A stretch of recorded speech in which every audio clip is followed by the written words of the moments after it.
What's up internet? Here we go again. Kali ini kita akan ngebahas alur sebuah film Korea yang berjudul Intimate Enemies. Film ini dirilis pada tahun 2015, bercerita tentang penemuan uang hasil korupsi milik seorang direktur yang ditemukan dalam sebuah mobil ketika mobil itu mengalami kecelakaan. Dan setelah menemukan uang itu, kehidupan mereka pun langsung berubah secara sangat signifikan. So, tanpa berlama-lama lagi, langsung aja kita masuk ke dalam ceritanya.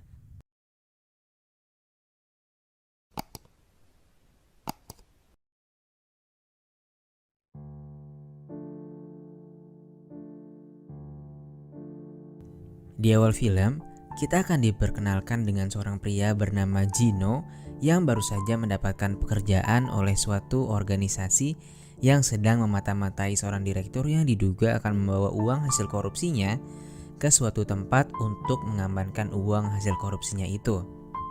Ketika mobil pembawa uang milik direktur korup itu keluar dari sebuah rumah, Gino dan beberapa komplotannya pun mulai mengikuti pergerakan mobil itu. Namun sayangnya di perjalanan, bosnya Gino yaitu Inso dan rekannya yang bernama Chang Jun dihadang oleh anak buah dari direktur korup itu. Mereka pun akhirnya gagal mengikuti mobil yang berisikan uang tersebut. Karena hal itu, Gino yang lagi rebahan pun akhirnya turun tangan untuk mengikuti mobil itu. Dan di tengah perjalanan, mobil yang berisikan uang hasil korupsi itu pun mengalami kecelakaan karena nerobos lampu merah, cuy.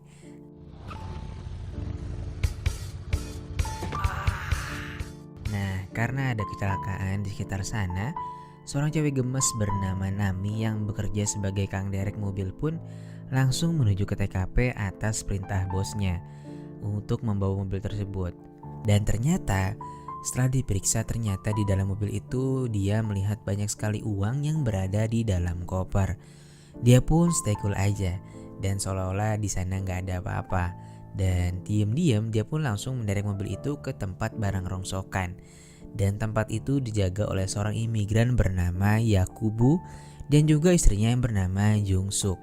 Pada malam harinya, Nami pun berniat untuk melancarkan serangannya untuk mengambil uang itu secara diam-diam. Begitupun juga dengan Gino yang sudah mengetahui keberadaan uang itu lebih awal. Dan dia berniat untuk mengkhianati komplotannya sendiri demi kepentingan dirinya. Sementara itu, Yakubu yang sedang memeriksa mobil itu juga menyadari bahwa di dalam sana terdapat uang yang sangat banyak. Dia pun kegirangan karena akan menjadi miliarder secara singkat tanpa bekerja keras.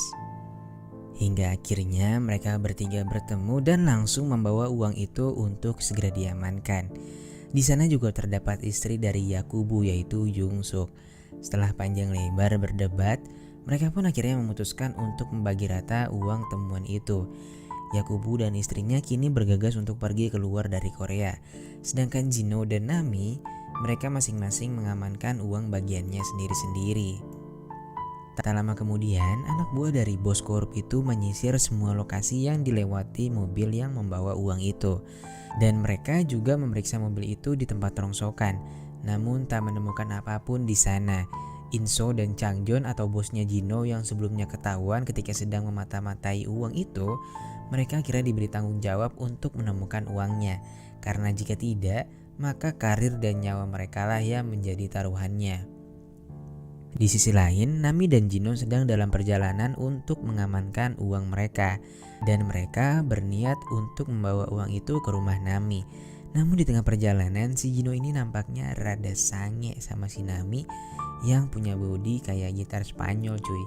Gino pun bercerita dan membayangkan kalau mereka ini sedang bercocok tanam. Dan Nami ya nampaknya sedikit terangsang lah bisa dibilang ya.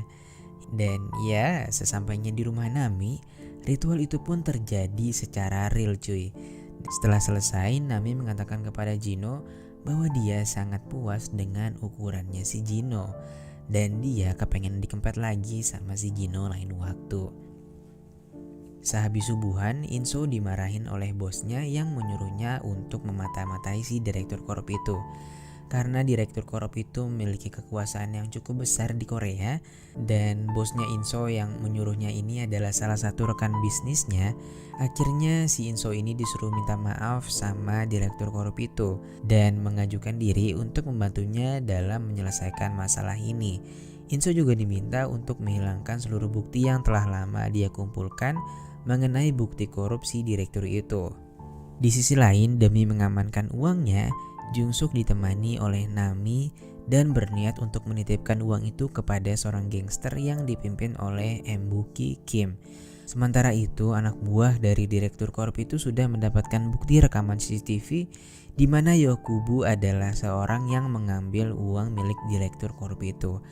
Jino yang masih bekerja dengan Inso segera menghubungi Nami dan memintanya untuk menunda penerbangan yang akan dilakukan oleh Yakubu dan juga istrinya.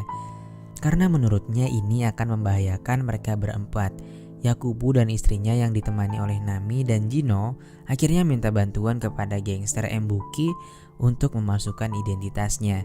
Si Embuki ini sebenarnya mau bantuin Yakubu dan istrinya, tapi ya dengan bayaran yang sangat mahal tentunya. Karena merasa diperas, Jino dan Yakubu akhirnya terlibat perkelahian. Mereka pun akhirnya kabur dengan cara Jino yang melemparkan uangnya agar menjadi rebutan. Sementara itu Yakubu melompat dari sebuah jendela. Polisi yang saat itu sedang patroli akhirnya menangkap Yakubu atas kericuhan yang dibuatnya. Setelah Nami menjenguk Yakubu, dia pun kembali pulang bersama dengan Jino. Dan di tengah perjalanan, mereka pun akhirnya memutuskan untuk check-in di sebuah hotel mewah, cuy. Dan yang terjadi di sana ya gitulah ya. Ya tahulah kalian pasti kan. Keesokan harinya Yakubu didatangi oleh Inso yang kayaknya sih dia dicepuin sama polisi yang nangkap Yakubu semalam. Dan dia diminta untuk ngasih tahu di mana uang yang udah dia curi. Jino yang gak bisa ngelakuin apa-apa akhirnya cuma bisa kesian ngeliatin Yakubu dihajar sama si Inso dan juga anak buahnya. Hingga akhirnya Yakubu membawa mereka ke suatu tempat dan menyerahkan sekoper uang miliknya. Ketika ditanya kemana sisa uangnya, tiba-tiba kepalanya kegeplak sama tangan traktor dan langsung membuatnya gak sadarkan diri, cuy. Dan di sini Inso mendapatkan info kalau Yakubu bekerja sama dengan Nami. Inso pun langsung menyuruh anak buahnya untuk menangkap Nami. Sementara Jino langsung menghubungi Nami untuk tidak kembali ke rumahnya karena ya mereka udah diketahuin sama si Inso.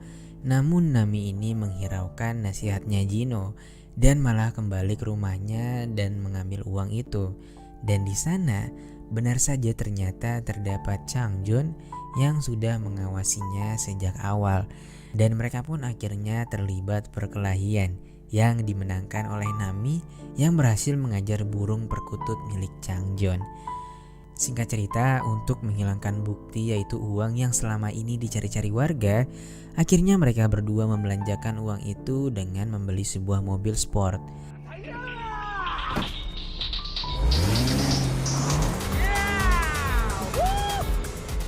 Lalu di perjalanan pulang, mereka berdua pun kebelet kawin lagi. Dan ya, hal itu terjadi lagi. Pada suatu hari, Inso melihat Jino yang sedang menjenguk Yakubu sembari menghiburnya. Dan atas apa yang telah dilihatnya, Inso pun menaruh curiga kepada Jino. Dan lalu Yakubu akhirnya diinterogasi oleh Inso tentang hubungannya dengan Jino dan juga Nami. Yakubu pun akhirnya keceplosan dan mengatakan bahwa mereka ini sebenarnya adalah seorang sahabat. Dan info itu sudah cukup untuk Inso dan Changjun. Lalu Inso dan Changjun ditemani oleh Jino pergi ke suatu tempat. Dan di tengah perjalanan, Jino diminta untuk mengakui seluruh perbuatannya kepada Inso. Jino yang bingung harus berbuat apa akhirnya lagi-lagi membayangkan apa yang akan terjadi untuk mengalahkan mereka berdua. Tapi belum selesai menjalankan aksinya, Jino malah diberhentikan oleh seorang polisi yang sedang berpatroli. Singkat cerita, kini Jino menjadi tawanan Inso dan siap untuk dikulitin. Sementara itu Nami yang sudah mendapatkan kabar kalau si Jino ini sudah tertangkap, akhirnya pergi ke hotel dan mengambil semua uang miliknya. Di sisi lain, Yakubu terlihat sedang berada di sebuah bandara dan dia berada di sana karena sebelumnya dibawa oleh anak buah direktur korup itu. Namun dia ditinggalin sendirian gitu aja. Nami pun langsung mengamankan Yakubu dan menelpon istrinya untuk datang kembali ke Korea. Sesampainya di Korea, Yakubu dan istrinya pun tak kuat menahan syahwatnya karena lama tak bertemu. Meskipun Yakubu dalam keadaan lemah, beruntungnya perkutut miliknya masih bisa ngacung. Nami pun hanya bisa menelan ludah melihat keasyikan yang dilakukan oleh mereka. Tak lama kemudian, sebuah notifikasi masuk ke HP Nami dan seseorang mengirimkan video Jino yang sedang disiksa oleh Inso dan yang lainnya. Di sisi lain, ternyata Changjun membantu Rino untuk mengobati lukanya karena biar bagaimanapun mereka awalnya adalah rekan kerja.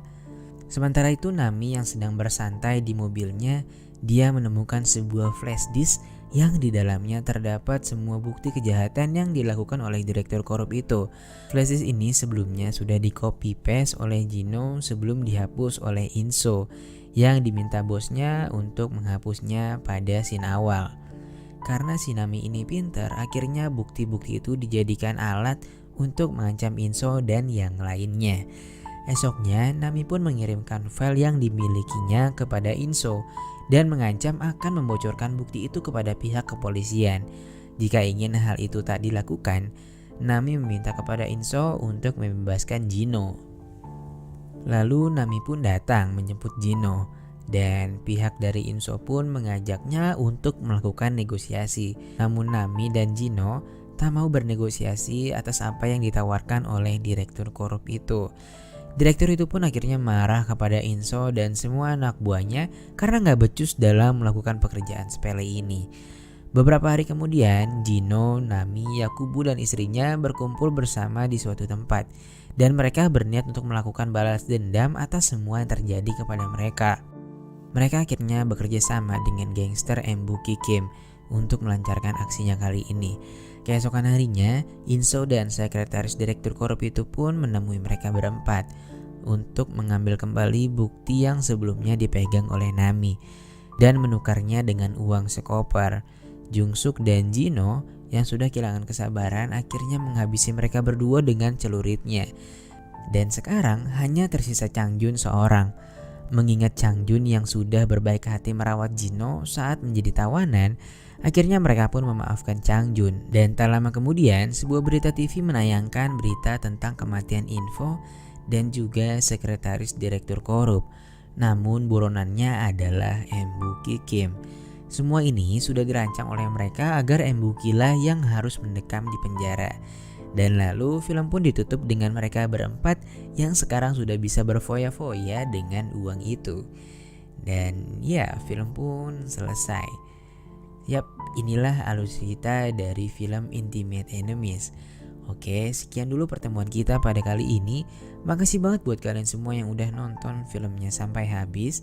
Dan jangan lupa buat klik tombol subscribe supaya kalian gak ketinggalan video-video terbaru dari channel ini.